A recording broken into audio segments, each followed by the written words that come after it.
திருவள்ளூர் அருகே சரக்கு ரயிலில் ஏற்பட்ட தீ விபத்து காரணமாக சென்னைக்கு வரவேண்டிய திருவனந்தபுரம் எக்ஸ்பிரஸ் ரயில் நடுவழியில் காட்பாடி அருகே கலங்கை ரயில் நிலையத்தில் நிறுத்தப்பட்டுள்ளது. பயணிகள் குடிநீர், உணவு இல்லாமல் பல மணி நேரமாக தவித்து வருவதாக புகார் எழுந்துள்ளது. இது தொடர்பான கூடுதல் தகவல்களை ஆசிரியர் வேல்ராஜ் வழங்க கேட்கலாம்.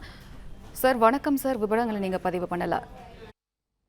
சென்னை மணலியில் இருந்து டீசல் ஏற்றி சென்ற டேங்கர் ஏற்பட்ட திருவள்ளூர் அருகே ஏற்பட்ட தீ விபத்து காரணமாக தற்போது சென்னைக்கு வரக்கூடிய அதாவது வரவேண்டிய ரயில்கள் அனைத்துமே நடுவழியில் நிறுத்தப்பட்டிருக்கிறது. குறிப்பாக திருவனந்தபுரத்திலிருந்து சென்னை சென்ட்ரல் ரயில் நிலையத்திற்கு காலை 7:30 மணிக்கு வந்து சேர வேண்டிய திருவனந்தபுரம் எக்ஸ்பிரஸ் ரயில் காட்பாடி அடுத்த தலங்கை ரயில் நிலையத்திலே நிறுத்தப்பட்டிருக்கிறது.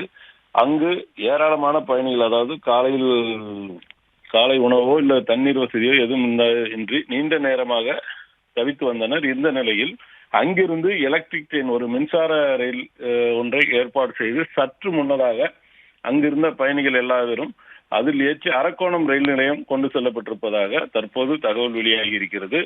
அங்கிருந்து அரக்கோணத்திலிருந்து அவர்களுக்கு இங்கு சென்னை வருவதற்கு என்ன ஏற்பாடுகள் செய்யப்பட்டிருக்கிறது என்பது தெரியவில்லை என்று அங்கிருந்து வரக்கூடிய தகவல்கள் நமக்கு தெரிகின்றன.